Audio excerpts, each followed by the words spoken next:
Hi, it's Abbey Dyer-Ivanet, female entrepreneur and success strategist. Welcome to the Lead with Positivity Vodcast. For another episode, we bring you every week female entrepreneurs that are showing it big in their communities and putting their ideas into action. Today, I've got Bonnie Hardie with me. And Bonnie, I would love to just jump right in. Tell us a little bit about you and your business.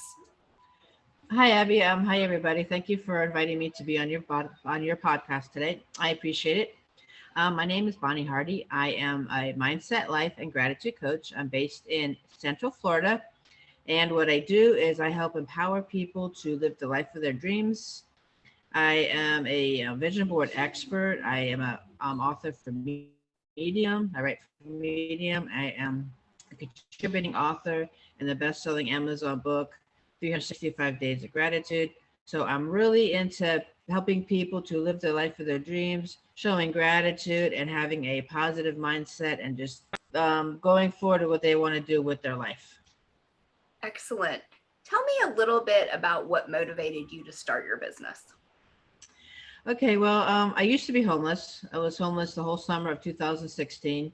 Lived in a tent in the woods in Florida. It wasn't very pleasant. I woke up at Christmas Day 2016 and New Year's Day 2017, I woke up sleeping on a bus stop bench. And I also, on Easter Sunday 2017, I woke up sleeping in the mulch of a closed down coffee shop. So I had to use my mindset to really stay positive during that time, and I had to reframe my negatives into positives, and I had to be grateful that at least I was still alive and kicking, and I had a place to sleep at night, even if it was a bus stop bench. One of the reframes that I did was, obviously the negative is sleeping outside every night. That's not the most safe thing to do. But to reframe that into a positive, I said, okay, I'm outside every night. I'm getting fresh air. I'm learning about the moon and the stars and astronomy. So that's how I reframed it. And I didn't want anybody else to feel that way, that they were hopeless and just there was no future. So I ended up becoming, first I was a virtual assistant for a while when I got my grounds with that. Then I ended up switching to coaching. And now I'm a mindset, life, and gratitude coach. So I really enjoy it. I get to help people worldwide with their mindset, and I have a vision for their life. Absolutely. And you have an amazing story. Thank you. Right? In terms of how you really can decide what your mindset is, even in challenging circumstances. So tell me a little bit about inspiration for you. What's your greatest inspiration and why? My greatest inspiration is, I guess, like when I talk to people, and sometimes, people have like depression and anxiety. People get very comfortable. They get scared. They don't want to change. And when I talk to them, sometimes I'm like a 2-year-old. Why? Why do you feel like that? Why do you want this for your life? What are your goals? I peel the onion. And when I can talk to somebody, and the first time I meet them, they're like in a really down place. And, a month later, they're very happy. They're ready to go. They've got a vision for their future. They really want to have something happen with their life. And they say, yes, this is what I want to do. I want people to end 2021 on a high note and start 2022 on a high note. I know things have been crazy lately, but now it's time to, what do you want? What's your vision for 2022? That's my question, everybody. What's your vision for 2022? Well, I think you sound like a great coach, because in coaching, right, as opposed to mentoring, we're supposed to be letting the person we're coaching kind of lead the way, right? Tell us about that. Tell me a little bit more about that, right? So how about your biggest struggle within your business? Typically people have challenges with automation or mindset or something else. Help me understand yours. Well, sometimes it's just making sure that I have the right message out in front of the right person at the right time, and being clear on exactly who I help and how I can help them. Obviously, there's nothing I can do to help you if you don't want to change. If you want to do the same thing every single day and you never want to change, then there's nothing I can do about that. I can try to see what's going on with that, why there is resistance about that. But if you truly want to change your life, what's that saying? What's the definition of insanity? Doing the same thing over and over again and expecting a different result. And I have another saying. I say, if you don't like where you are, you're not a tree, move. Try to find something to do to get out of that situation. So it's not Groundhog Day and waking up every morning and it's the exact same thing every single day. What is your passion? What is your motivation? What do you want to do with your life? Absolutely. So tell me, what would you say is your biggest win so far as a female entrepreneur? I have to kind of there's a few really cool wins I've had. I was being, an author in a best-selling Amazon book is an awesome win. Being podcast guest is an awesome win. Like I said before, I was homeless. January 2017, I woke up sleeping on a bus stop bench. January 2019, I woke up in England because I was able to visit my mindset and life coach, and I was able to stay with her for a while. So to go from waking up on a bus stop bench being homeless to being in England 2 years later was probably the biggest win of my life, I have to say. Absolutely. So tell me a little bit about how that came about. So you are on a bench, and then you have a coach, and then you're flying across the ocean. Tell me a little bit about how that happened. Well, there was a lot of work that we did between the two of us. She really helped me because I'm pretty much a shy person, and I don't like to be in the spotlight, and I kind of like to sit back and observe. And she helped me get over that and say, hey, you have a gift, Bonnie. You have something you have to share with the world. You've been, in a bad place, and now you're in a much better place, and you need to tell people how you do that. So then I've started, putting myself out there and being on Facebook more often. And I'm not sure how it all happened. Somehow everything came together, synchronicity, the universe came together, and I was able to suddenly, December, I bought the ticket. In January, I was in England for 2.5 weeks. So it was quite a culture shock going from Florida to England in January, but it was really fun. I got to see snow for the first time, so it was more than it. That's awesome. I think that's fantastic. The universe at work. Right, Absolutely. definitely. Absolutely. So tell me a little bit how you define a success mindset for yourself and for the clients that you work with.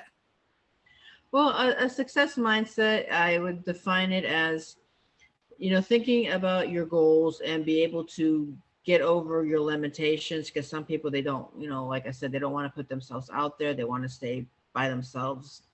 But once you start saying, hey, I can help others, I deserve this, people need to hear my voice, and you start doing more things, and it's not just, doing stuff worldwide, it's sometimes closer to home, helping the homeless in your area, helping the disadvantaged, going when you go to the grocery store, buying extra food to give to somebody, when you're in line at Starbucks, paying for the next person behind you, things like that. Once you start worrying about and thinking about other people more than yourself, I think that's very successful, because I understand you do have to think about yourself first, but then some people think about themselves too much. But when you go out and help other people, just a simple thing as, giving the bus driver a coupon to McDonald's so he can go get a coffee on his break. That they really appreciate that. It's little for you, but it's huge for them. So that's what I kind of define a success mindset as. I love that. I love the idea of paying it forward. I love the idea of kindness. I think that there is not enough of that in the world. And so that is a big opportunity for all of us to give back to others. Tell me about how you stay motivated, especially having dealt with some real challenges that many of us can't even really understand. How do you keep that motivation for yourself? Well, I have pictures of the tent that I was my home for the summer, and the bench I woke up on. And I do live right now near that area that has that. So sometimes I'll go sit on that bench, and I said, man, I don't mind sitting on this bench waiting for the bus, but I don't want to sleep on this bench again. So it's really good motivation to not get back into that thing. Say, hey, what do I need to do to improve my life so that I can not be in this position again? Because luckily, when I was in that position, it was before COVID. So little things, some stuff was a little bit easier, but now with COVID, there's some stuff that I did before that I wouldn't be able to do now. So you want to I don't want to be in that position again. It'll be very embarrassing to say that that I'm in that position again. So that really motivates me. And I don't want other people to be in that position either. So I want to help people who could be in that position not ever get like that, because some people, they don't have the mindset that I have, and they really wouldn't be able to handle it. And I don't want to see anybody like that. Absolutely. Absolutely. So tell me a little bit more about what your program looks like. How do you work with clients? What does that look like if they come to see you and they're looking for help and support to improve their mindset? Well, I have a couple different ways I can work with people. I can do just a one-off mindset makeover call. We talk about what the biggest things in their life that's going on right now, and I can help them work through that. I also have just started a new program called Vision for Your Life, where I combine a vision board and a wheel of life together to see exactly what parts of your life you need to work on. With the wheel of life, we go through different sections. And if you grade it as a lower grade, maybe, it's not as good, we'll give it a red. We'll color it in red. If something really good, we'll color it in green. If it's in the middle, medium, you know what I mean? We'll color it in yellow. And then when we have our next call and make a vision board, we'll concentrate on those areas. So say your health isn't very good, then we'll say, hey, why don't you find some pictures put on your vision board of healthy food or of people exercising or something like that. And then you put the vision board up, and you know what areas you have to work on immediately. And I also have a 4-month Master Your Mindset, Master Your Life program where I talk on a weekly basis, and it's, accountability, and we help them go through if they have any limiting beliefs or if they have anything in their background holding them back. And I talk specifically about what their future goals are and where they are right now and where they need to be to reach those future goals in that 4-month time frame. Okay. I think that sounds amazing.